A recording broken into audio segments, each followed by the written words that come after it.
Captain Veltar stood in the command center of the Zephyrian flagship, watching the screens with growing fear. The red dots on the display showed the enemy fleet moving closer. Each dot meant thousands of mechanical ships that had already destroyed 3 entire star systems. The harvesters were coming, and nothing could stop them. "Sir, we have lost contact with the 4th Defense Fleet," reported Lieutenant Kexran, his blue skin turning pale with worry. The mechanical swarms overran their position in less than 2 hours. Veltar closed his 4 eyes and tried to think. The Zephyrian Council had tried everything. Their best weapons barely scratched the harvester ships. Their strongest shields lasted only minutes against the enemy's cutting beams. 17 different alien species had joined the fight, and all of them were losing badly. The enemy machines learned from every battle. Each time the Allies tried a new weapon or tactic, the harvesters adapted within hours. They became stronger, faster, and deadlier with each fight. It was like fighting an enemy that could not be surprised or fooled. "How long until they reach Axiom Prime?" Veltar asked, though he already knew the answer would be bad. 18 standard days, sir. Maybe less if they maintain their current speed. Axiom Prime was the capital world of the Zephyrian Federation, where 40 billion beings lived there. If it fell, the heart of their civilization would be gone forever. The mechanical monsters would turn every living thing into fuel for their endless hunger. Veltar walked to the navigation station and pulled up a star chart. His finger traced across the familiar trade routes and alliance territories. Everything was marked in red now, showing areas under harvester control. The mechanical plague was spreading like a disease across the galaxy, but there was one section of space that remained unmarked. A region that every spacefaring species avoided. The warning beacons around that area broadcast in every known language: danger, Deathworld sector, approach forbidden. Sir Kexran noticed where his captain was looking. You cannot be considering that the Council has strict orders about the Deathworld sector. The Deathworld sector was home to the humans. Earth, their planet, was classified as a Class 12 Deathworld, the most dangerous rating possible. The planet was covered in predators, poison, natural disasters, and deadly weather. Most species would die within hours of landing there, but somehow, the humans thrived in that nightmare world. They had evolved into something that frightened every other intelligent species in the galaxy. Humans were strong, fast, and seemingly impossible to kill. They fought wars for fun and took risks that would terrify battle-hardened warriors from other worlds. The Galactic Council had made contact with humans 50 years ago. The first meeting had not gone well. Human diplomats had been polite and friendly, but their bodyguards had been something else entirely. Those soldiers moved like predators and watched everything with cold, calculating eyes. Within a week of first contact, human merchants were appearing at trading stations across the galaxy. They ignored radiation that would kill most species. They walked through toxic atmospheres wearing simple masks, treated gravity fields that crushed other beings like minor inconveniences. Other species learned to give humans plenty of space. There were stories, terrible stories, about what happened when someone threatened a human. Pirates who attacked human ships were found dead in ways that defied explanation. Slavers who captured humans simply disappeared, along with their entire organizations. The humans claimed they were peaceful explorers, but everyone knew better. They were apex predators from a world that created apex predators. The galaxy had learned to fear them, and for good reason. "The harvesters cannot be stopped by normal means," Veltar said quietly. "We have tried everything. Our weapons, our tactics, our technology, none of it works. They adapt too quickly. But sir, the humans are dangerous, more dangerous than the harvesters." Some say Veltar looked at the display again. Red dots were still moving toward everything he cared about. His mate lived on Axiom Prime. His children attended school there. His parents were buried in the memorial gardens. "The harvesters will kill us all," he said. "At least the humans might listen to reason." He walked to the communications station and began composing a message. His claws clicked nervously on the control pad as he wrote. "Oh, what did one say to a species of apex predators?" How did you ask for help from beings that the entire galaxy feared? The message was simple when he finished it. This is Captain Veltar of the Zephyrian Federation. People face extinction from an enemy we cannot defeat. We offer our complete technological archives and unlimited resources in exchange for military assistance. We know of your reputation, and we know what we are asking. But our children are dying, and we have nowhere else to turn. Veltar encrypted the message and aimed it toward the Deathworld sector. The transmission would take several hours to reach human space. If they bothered to answer at all, it might be days before a response came back. Sir, what if they ignore us? Asked Kextrin. Then we die fighting, Veltar replied. But if they come, ... He did not finish the sentence. If the humans came, it would mean something unprecedented in galactic history. The most feared predators in known space would be fighting alongside peaceful species against an enemy that consumed entire worlds. The message shot through space toward Earth and its surrounding systems. Somewhere out there, human patrol ships monitored the void between stars. They had been watching the Harvester advance for weeks.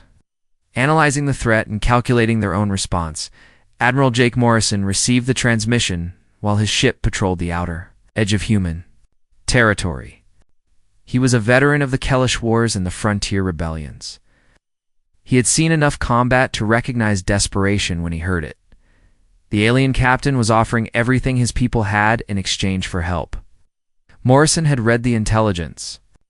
Reports about the Harvesters, mechanical swarms, were indeed dangerous, and they were heading toward human space, whether invited or not. Morrison made his decision quickly, as he always did. He activated his ship's emergency beacon and began transmitting on all military frequencies. The message was short and direct. This is Admiral Morrison. We have a situation that requires immediate response. All available ships report to coordinates XX7745. We are going to war. Admiral Jake Morrison's emergency beacon sent ripples across human space. Within minutes, military commanders on dozens of worlds were reading the message and making their own decisions. Response was unlike anything the galaxy had ever seen, Captain. Lisa Hayes was the first to answer. Her ship, the UES Shadow Strike, was already loaded with special operations marines and experimental stealth technology. She had been hunting pirates near the Centauri system when Morrison's call came through. All hands, this is the captain, she announced over the ship's communication system. We have new orders. Set course for coordinates XX7745, maximum speed. This is not a drill. Her crew did not ask questions. They had served under Hayes for 3 years and knew she never wasted their time. The Shadow Strike turned toward the rendezvous point and engaged its jump drive. The ship disappeared from normal space in a flash of blue light. Commander. Ryan Blake received the message while testing new weapons on the firing range near Mars. His heavy cruiser, the UES Iron Hammer, carried experimental plasma cannons that could melt through 6 feet of military-grade armor. He had been planning to return to Earth for shore leave. Those plans changed instantly. Weapons test is cancelled, Blake told his crew. Load all experimental ammunition and prepare for combat operations. We are joining Admiral Morrison for what sounds like a real fight. The Iron Hammer was built for one purpose: destroying enemy ships. Its hull was thick enough to survive direct hits from most alien weapons. Its engines were powerful enough to ram through asteroid fields. Blake had designed many of the weapons himself, using principles that other species considered too dangerous to attempt. Lieutenant Colonel Amy Foster was leading a training exercise with her fighter squadron when the call came. Her pilots were practicing attack runs against simulated enemy positions. The exercise was designed to test their ability to fight outnumbered against superior technology. All pilots returned to base immediately, Foster ordered over the radio. We have a real mission that requires our immediate attention. This is what we have been training for. Her squadron consisted of 24 atmospheric fighters, each capable of operating in space or planetary environments. The pilots were young, but experienced, having fought in 3 different colonial conflicts. They knew how to adapt quickly to changing battle conditions. But the most feared response came from Colonel Danny Wright and his Devil's Brigade. 8. Wright was leading a survival training course on a remote moon when Morrison's message reached him. The moon had no atmosphere, deadly radiation, surface temperatures that could freeze most species solid. Wright's soldiers were practicing how to fight in such conditions without powered armor. They wore simple environmental suits and carried basic weapons. The exercise was designed to test their ability to survive and fight when all technology failed. Training is over, Wright announced to his 150 soldiers. Real enemy to fight, pack your gear, and prepare for immediate departure. Full combat load, all experimental equipment included. The Devil's Brigade was humanity's most elite unit. Every soldier had survived at least 5 major battles. He specialized in missions that other military units considered impossible. Wright himself had earned his reputation during the Kellish Rebellion, where his unit had held a strategic position for 6 days. Against overwhelming odds, the human ships began arriving at the rendezvous point within hours of Morrison's call. Each vessel was different from the others, designed for specific types of combat operations. Unlike alien ships that followed standard patterns, human military vessels were built by engineers who expected to fight in impossible conditions. The Shadow Strike looked like a metallic ghost, its hull designed to bend light around it. The Iron Hammer resembled a flying fortress bristling with weapons and armor. Foster's carrier, the UES Stormbringer, was built to launch fighters into any environment. From deep space to toxic atmospheres, other ships continued to arrive. The UES Nightwalker brought a company of human marines who specialized in boarding enemy vessels. The UES Steel Rain carried orbital bombardment weapons that could crack planetary surfaces. The UES Firestorm was loaded with incendiary weapons. Designed to burn in vacuum, Morrison watched the growing fleet from his command ship, the UES Vengeance. Each arriving vessel represented years of human military development. Every weapon, every piece of armor, every tactical system had been designed by beings who grew up on a world that tried to kill them daily. "Sir, we now have 47 ships assembled," reported his communications officer. "More are en route, but these commanders are requesting immediate departure." Morrison nodded. The human military did not believe in waiting for perfect conditions. They had learned to fight with whatever resources were available. Delay often meant death when facing unknown enemies. "Signal the fleet," Morrison ordered. "We jump to Zephyrian space in 1 hour. Ships will maintain combat readiness during transit." The assembled human fleet was smaller than most alien armadas, but it represented something unique in galactic warfare. These were ships and crews designed for one purpose: winning battles that could not be won through conventional means. Captain Hayes reviewed intelligence reports about the Harvesters while her ship prepared for the jump. The mechanical enemy adapted to every weapon used against them, learning from each encounter. Conventional tactics had failed completely against their adaptive. Technology Commander Blake checked his experimental weapons one final time. The plasma cannons were untested in real combat, but the theory was sound. If the Harvesters could adapt to known weapon types, perhaps unknown weapons would surprise them. Colonel Wright briefed his soldiers on what little was known about the enemy. The Harvesters converted organic matter into fuel for their expansion. They showed no mercy and accepted no surrender. It would be a fight to the death. Lieutenant Colonel Foster studied star charts of Zephyrian space. Her fighters would need to operate in unfamiliar territory against an enemy that could learn from their tactics in real time. Speed and unpredictability would be their only advantages. The human fleet jumped to hyperspace as a single unit. 47. Ships carrying humanity's most dangerous soldiers were heading toward a battle that would determine the fate of multiple species. They were outnumbered, outgunned, and facing an enemy that had already defeated 17 different civilizations. None of that mattered to the humans. They had been born on a world where being outnumbered was normal, where fighting impossible odds was just another day at work, where survival meant never giving up. No matter how bad things looked, the Deathworlder Armada was coming to war. The human fleet arrived at Axiom Prime in a display of power that shocked every alien who witnessed it. 47 warships dropped out of hyperspace in perfect formation, their weapons already charged and shields raised. The Zephyrian defense forces had never seen ships move with such precision while maintaining full battle readiness. Admiral Morrison's flagship took position near the Zephyrian command station. Captain Veltar watched through the viewports as the massive human vessel maneuvered closer.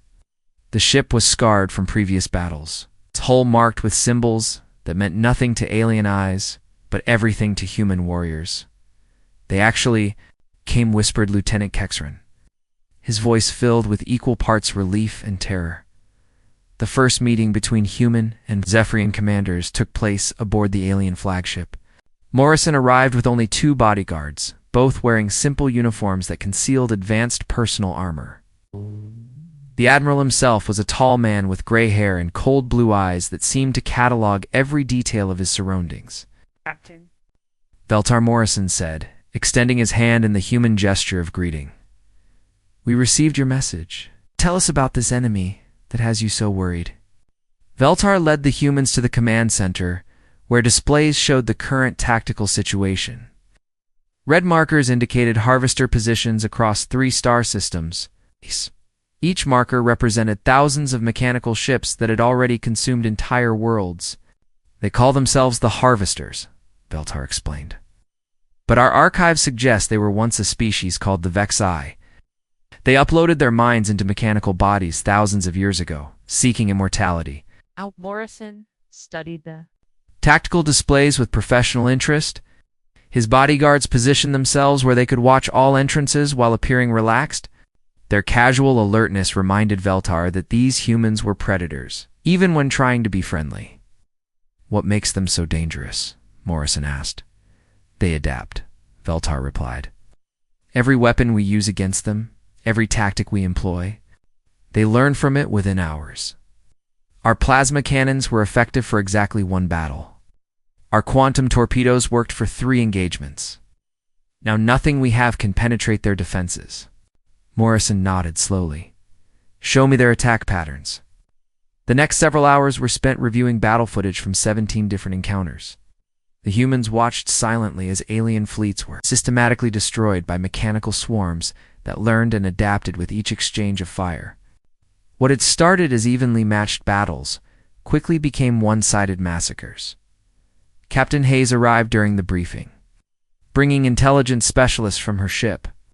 She had been studying harvester wreckage recovered from the last battle. Her findings were disturbing. "The mechanical components are incredibly advanced," Hayes reported, "but more importantly, they are networked.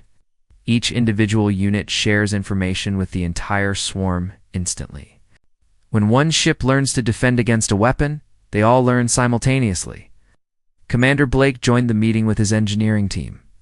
They had been analyzing the enemy's adaptive technology and reached similar conclusions. And harvesters did not just learn from experience, they evolved in real time.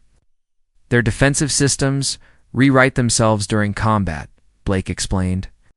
They identify the energy frequency, projectile type, and delivery method of each weapon, then generate specific countermeasures. "It is like fighting an enemy that becomes stronger every time you hit them." Colonel Wright entered the briefing room with data from his reconnaissance missions. His Devil's Brigade had conducted stealth operations near harvester positions, gathering intelligence while avoiding direct contact. What they discovered made the situation even worse. "Not just machines," Wright reported.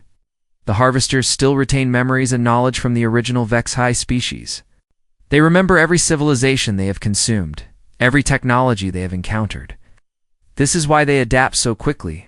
They have thousands of years of combat experience. The assembled humans absorbed this information with the same calm, professionalism they brought to every dangerous situation. Unlike the aliens who showed visible signs of fear and desperation, the human commanders simply treated the harvesters as another tactical problem to solve." Lieutenant Colonel Foster presented her analysis of harvester fleet movements. Her pilots had been conducting long-range reconnaissance flights, mapping enemy positions and patrol patterns. The mechanical fleets moved with mathematical precision, but there were patterns that could be exploited. They are predictable in some ways, Foster explained. Their formation flying is perfect, but it follows rigid mathematical models. They do not improvise or take creative risks. Everything they do follows logical optimization. Morrison listened to all the reports before speaking. His experience in previous wars had taught him that understanding the enemy was more important than counting weapons or ships. The harvesters were dangerous, but they had weaknesses that could be exploited. Adapt to known threats, Morrison said finally. But what happens when they encounter something completely unknown? The question hung in the air. Every alien species in the galaxy had tried conventional weapons and tactics against the harvesters. Energy weapons, projectile weapons, chemical, explosives, nuclear devices, all had been tried and countered within hours of first use. But humans were not like other species. They came from a world where conventional thinking meant death. Earth had taught them to improvise, to take risks that seemed insane to others, to find solutions that nobody else would consider. Blake said slowly, "Our experimental weapons have never been used in combat. The harvesters have no data about human military technology. More than that," Wright added, "they have no experience fighting humans. Every species they have encountered follows predictable military doctrine. We do not." Hayes looked at the tactical displays with new understanding. They learned from patterns. But what if we refuse to establish patterns? Morrison smiled for the first time since the briefing began. It was not a pleasant expression. Other species might find human unpredictability frustrating or chaotic, but against an enemy that relied on learning from experience, it could be their greatest weapon. "Gentlemen, ladies," Morrison said, "I think it is time to show these machines why the galaxy fears Deathworlders." Captain Veltar watched the human commanders discuss their plans with growing amazement. Where other species had seen impossible odds in certain defeat, the humans saw opportunity. They were actually looking forward to fighting an enemy that had destroyed 17 civilizations. Long-range sensors detected new harvester fleet movements. The mechanical swarms were accelerating their approach, having learned that the humans had arrived. The enemy was adapting again, bringing more ships to counter the new threat. But for the first time since the crisis began, Veltar felt something he had almost forgotten: hope. The humans were not afraid of the harvesters. If anything, they seemed excited by the challenge of fighting something that other species considered unstoppable. The war was about to begin, and the galaxy's most feared predators were ready to hunt. The first human attack began in a way that confused every military expert in the galaxy.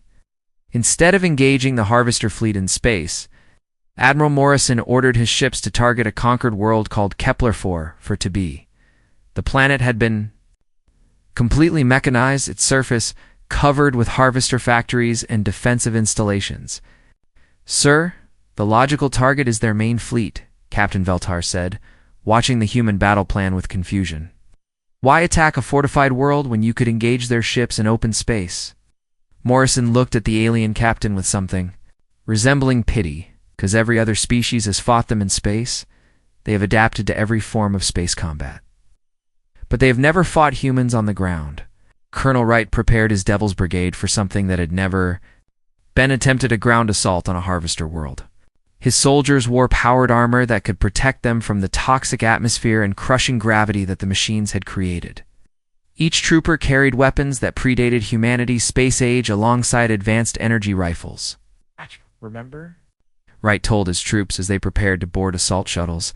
"These machines have adapted to every known weapon type. So we are not using known weapons. You have crossbows, explosive charges made from basic chemicals and sharpened metal, stakes. If it sounds primitive, that is the point." The assault shuttles launched from the UES Nightwalker under heavy fire from Harvester orbital defenses. The alien commanders watched in horror as human pilots flew through energy barriers that would have vaporized normal ships. The shuttle armor held just long enough to reach the planet's surface. Wright's troops hit the ground running. The Harvester defenders had expected another conventional assault with energy weapons and guided missiles.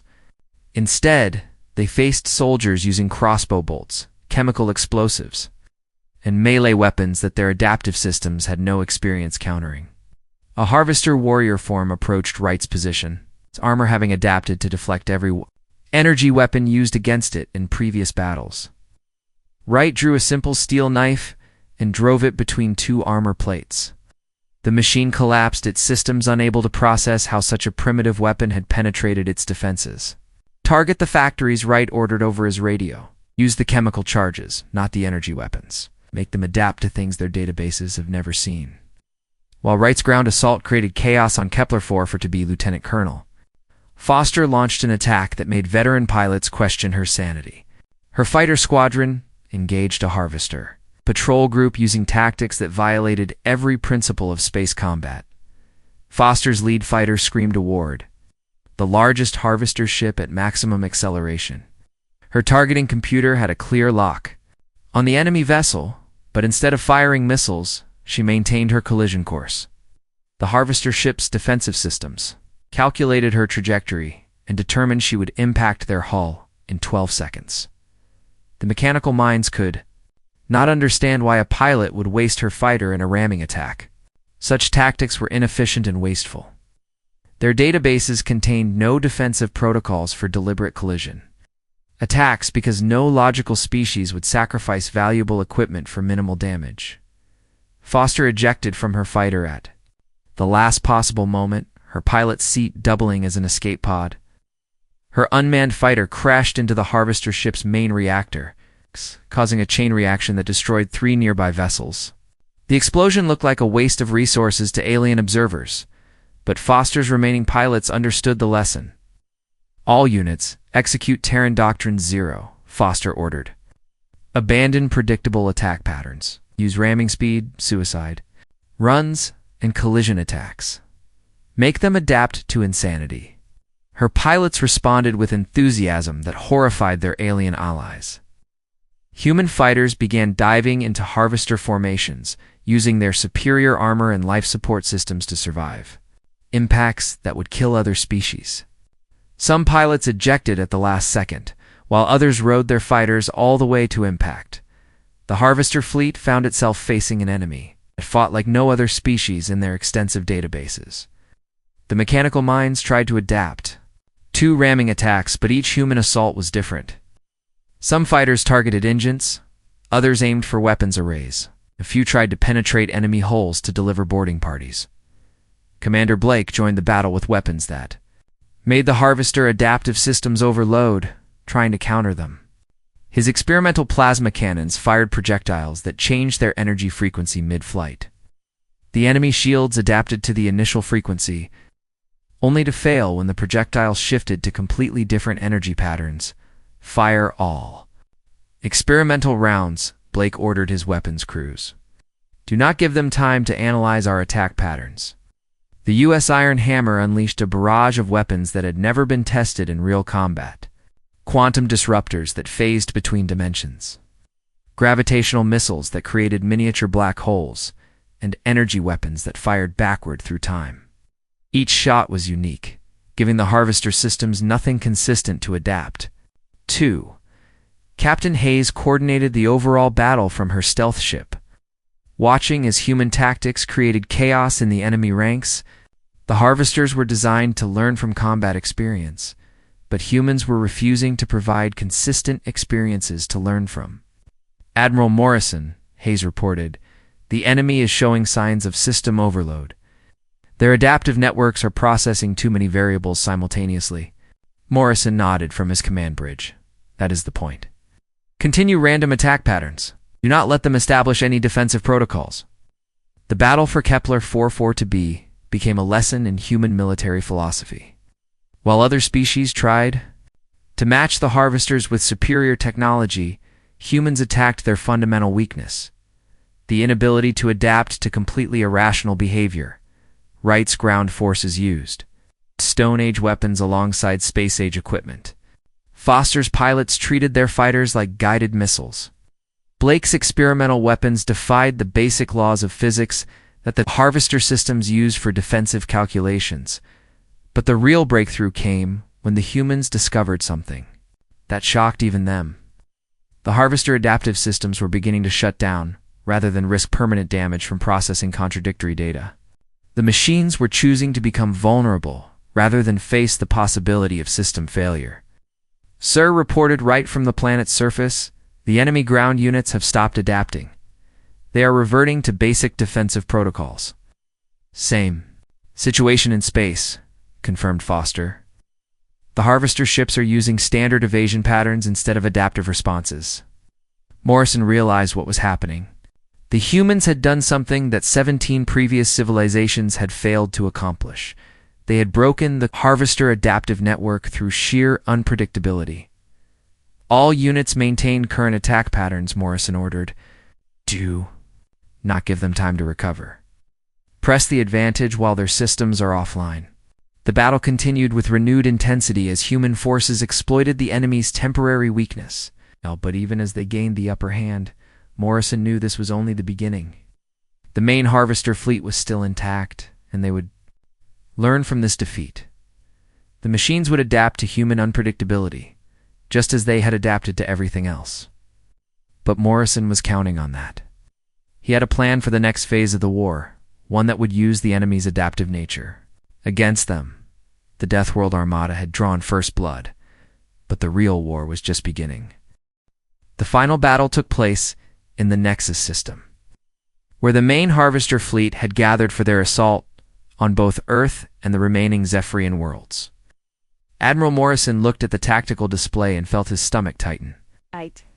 Enemy had brought everything over 2,000 mechanical ships, arranged in perfect formation around a massive command vessel that dwarfed even the largest human battleship. "Sir, we are outnumbered 50-1, reported his tactical officer. The enemy fleet mass is approximately 15 times our own. Morrison studied the numbers without expression. Any sane military commander would retreat immediately. The odds were impossible. The enemy had superior technology, and defeat seemed certain. But Morrison had not survived 30 years of combat by being sane. "Signal the fleet," Morrison ordered. "All ships prepare for full engagement. We are going to hit them with everything we have." The human fleet spread into attack formation as the harvester swarm moved to intercept them. The mechanical ships flew with mathematical precision, their adaptive systems fully restored from the previous battle. They had learned from their encounter with human unpredictability and developed new defensive protocols. Captain Hayes watched the enemy approach from her stealth ship. The harvesters had adapted to human ramming attacks by installing point defense systems designed to destroy incoming fighters. They had countered Blake's experimental weapons by developing shields that could shift frequency patterns in real time. Every trick the humans had used before was now neutralized. Admiral Hayes reported, "Their adaptive systems are online and functioning. They have countermeasures for all our previous tactics." Good, Morrison replied, surprising everyone who heard him. "That means they are focused on defending against what we did last time. They will not be ready for what we do next." The battle began with a conventional exchange of fire that favored the harvesters completely. Human ships took terrible damage. As enemy weapons tore through their shields and armor, the UES Stormbringer lost half her fighter bays in the first minute. The UES Firestorm was crippled by a direct hit to her main reactor, but the humans did not retreat. Instead, they did something that violated every principle of military logic. They continued fighting at casualty rates that would have caused any other species to surrender. Commander Blake's ship, the U.S. Iron Hammer, took a direct hit that killed 30% of her crew and knocked out her main weapons. Blake ordered his remaining gunners to load the oldest weapons in their arsenal, simple nuclear warheads that used technology from humanity's early space age. "Fire everything we have," Blake commanded as his ship shuddered under enemy fire. "If we are going down, we take them with us." The Iron Hammer launched a barrage of primitive nuclear missiles at the Harvester flagship. The enemy's adaptive systems had no defense protocols for such ancient weapons. The mechanical minds had dismissed nuclear technology as obsolete centuries ago. The missiles penetrated their defenses and detonated against the command ship's hull. The explosions were devastating, but not enough to destroy the massive vessel. Blake realized his ship was dying and made a decision that would be remembered long after the battle ended. Aimed his crippled cruiser directly at the Harvester flagship and engaged his remaining engines. "All hands abandon ship," Blake ordered. Over the intercom, this is a ramming attack. Repeat all hands to escape pods immediately. The Iron Hammer accelerated toward the enemy flagship with its dying crew, still firing weapons manually. Blake stayed at his post, adjusting course even. As his bridge filled with smoke and debris, the collision tore both ships apart in a fireball that could be seen across the entire star system. Colonel Wright's Devil's Brigade was fighting their own impossible battle aboard the Harvester command ship. His soldiers had boarded the massive vessel using assault pods that somehow survived the point defense systems. They were now fighting through corridors designed to process organic matter into fuel. The mechanical defenders had adapted to every weapon type the humans carried. Energy rifles were useless against their improved armor. Explosive charges were neutralized by enhanced shielding. Even the primitive weapons that had worked before were now countered by new defensive systems. But I'd had one advantage the machines could not adapt to: pure human stubbornness. When his weapons failed, his soldiers used hand-to-hand combat. When their armor was breached, they kept fighting while bleeding. When the odds became impossible, they fought harder. Primary objective is the central processor, Wright shouted. Over the sound of combat, plant the charges and get out. Do not stop for wounded, do not stop for anything. His remaining soldiers fought their way deeper into the ship, carrying nuclear devices that predated spaceflight. The Harvester systems had no protocols for defending against weapons so primitive they seemed like museum pieces. Wright himself reached the central processing core with only 12 soldiers left alive. The core chamber was a massive space filled with the collective consciousness of the original Vexi species. Thousands of mechanical minds linked together in a network that spanned the galaxy. Wright looked at the pulsing lights and data streams and felt a moment of hesitation. "Sir, the charges are set," reported Sergeant Kelly, her armor cracked and leaking atmosphere. "We have 2 minutes to reach minimum safe distance." Wright knew they would never make it out in time. The corridors behind them were filled with mechanical defenders, and his soldiers were too injured to fight their way back to the surface. He made the same choice that Blake had made, and that countless other humans would make before the battle ended. "You have done enough," Wright told his remaining troops. "Get to the escape pods and get out. We'll make sure these charges detonate." "Sir, we do not abandon our commander," Kelly replied, speaking for all of them. Wright smiled at his soldiers one last time. "Then we finish this together." The nuclear explosion that destroyed the Harvester's central processor was visible from space. The entire command ship came apart as its controlling intelligence was vaporized, along with Wright and his Devil's Brigade. Across the battlefield, Harvester ships began to slow and drift as their network connection was severed. Lieutenant Colonel Foster led her remaining fighters in a final assault against the confused enemy vessels. With their adaptive network offline, the Harvesters reverted to simple defensive patterns that human pilots could predict and counter. Foster's squadron tore through the mechanical ships like wolves attacking sheep, but the victory came at a terrible price. The UES Iron Hammer was gone, along with Commander Blake and most of his crew. Wright's Devil's Brigade had died to destroy the enemy command center. Foster's fighter squadron was reduced to 3 operational craft. Half the human fleet was either destroyed or crippled beyond repair. Admiral Morrison surveyed the battlefield from his damaged flagship. The Harvester threat was ended, their adaptive network broken, their main fleet scattered. But the cost had been higher than any previous human conflict. "Sir, the Zephyrians are requesting permission to approach," reported his communications. Officer Captain Veltar's ship moved carefully through the debris field where 2 fleets had fought to the death. The alien captain arrived aboard Morrison's ship with tears in his 4 eyes. "Admiral Morrison," Veltar said, "we cannot express our gratitude for what your people have done. Our entire civilization owes its existence to your sacrifice." Morrison looked out at the wreckage of human ships floating in space. Good soldiers had died here, brave men and women who would never see their homes again. The victory felt hollow, despite its importance.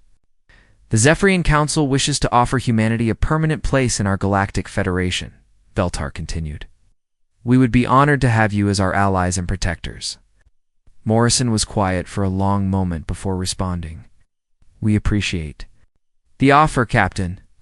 But humanity works better on the edge of known space. Someone has to watch for the next threat that civilized species cannot handle. The human fleet limped back toward their own territory, leaving behind the wreckage of the greatest space battle in galactic history. They had saved an entire civilization and proven that even unstoppable enemies could be defeated with enough determination. But they had also learned that victory against such odds required a price that few species were willing to pay. The humans returned to their patrol routes on the rim of known space, ready to face whatever dangers the galaxy might produce. They were the watchers in the dark, the guardians that civilized species called upon when all hope seemed lost, and they would always answer the call, no matter what it cost them.